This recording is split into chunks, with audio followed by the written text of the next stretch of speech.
Well, students, we're gonna keep working on your pumpkins from observation using your eyes to make it look real.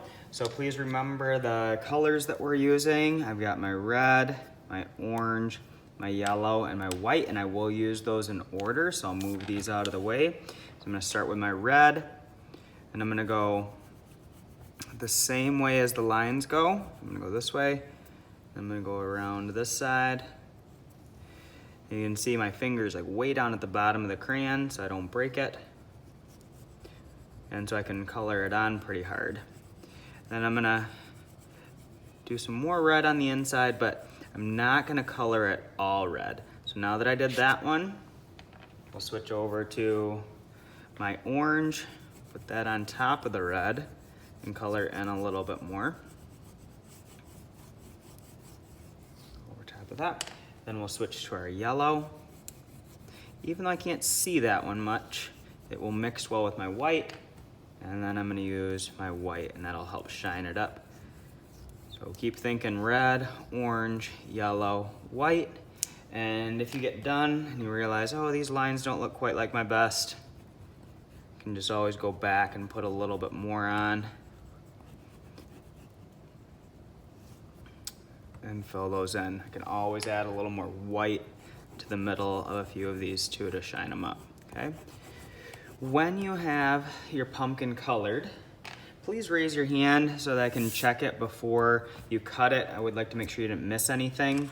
And then remember, your thumb is gonna go in the small hole, your finger's in the big hole, and you wanna use your thumb to go up and down, so you can see that I'm cutting with my thumb up. I wouldn't put my thumb down and try to cut like this. So thumb up, and I'm gonna turn this, and I'm gonna follow it right along this black line.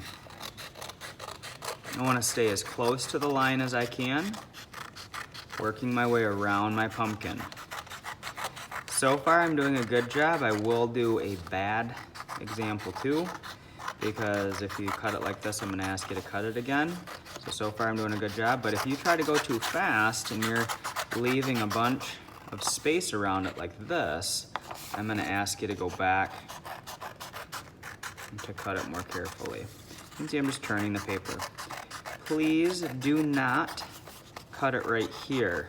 I would not cut it on these lines. You're just cutting that oval shape out.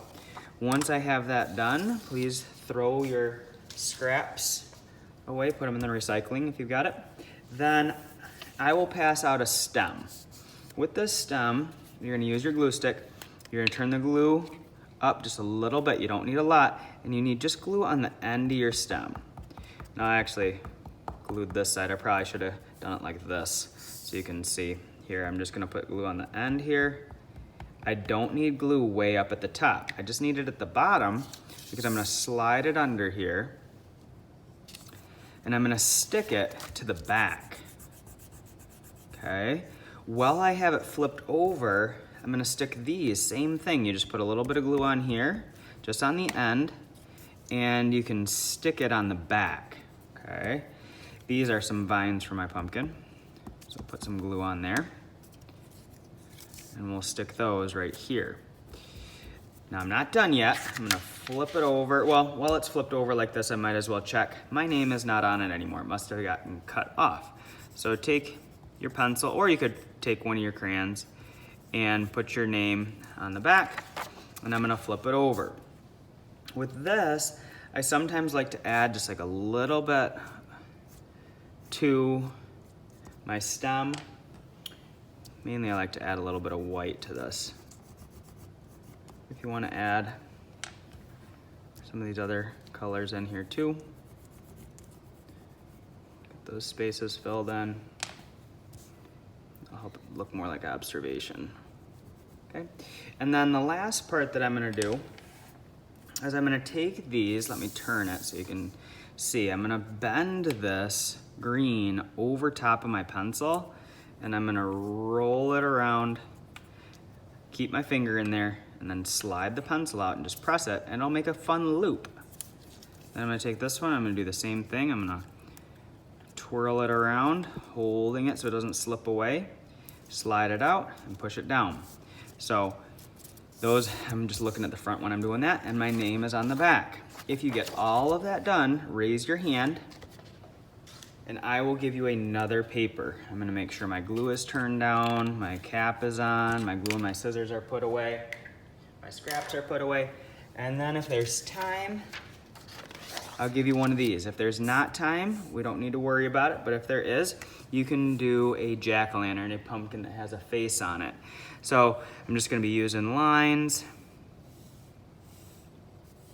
to make shapes. And if you wanna do a triangle for one and you wanted to do a circle for another one, it's really up to you. Maybe I'm gonna do a square inside.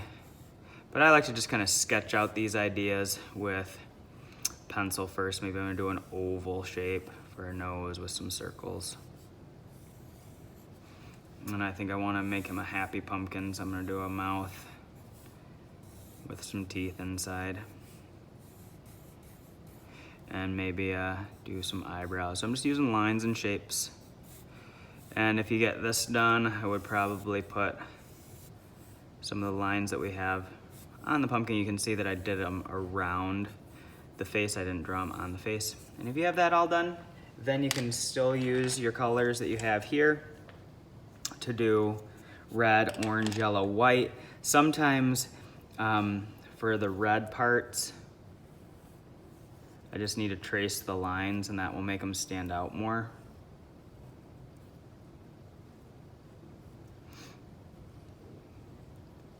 And then I can take these and fill in these shapes and color that in carefully. And I can put some yellow on it to get a good mix. And I can do my next one, filling in these shapes. And then you can have a cool jack-o'-lantern too. That's extra. We might talk about making one of these next week if you don't get a chance to start working on one today. I might ask you if you have a black. The only thing I would use my black for would be sometimes when you cut out a jack-o'-lantern, you might have these spaces, and if you color them black, when you're done, it'll make it look like these parts were cut out, which can be kind of fun. So I'll also show you an example of one of mine that's all colored in and put that on the board if you have time. But this part, at least, take your time. Make these look like your best. Trace these. I usually do it with red. And then I can use my orange.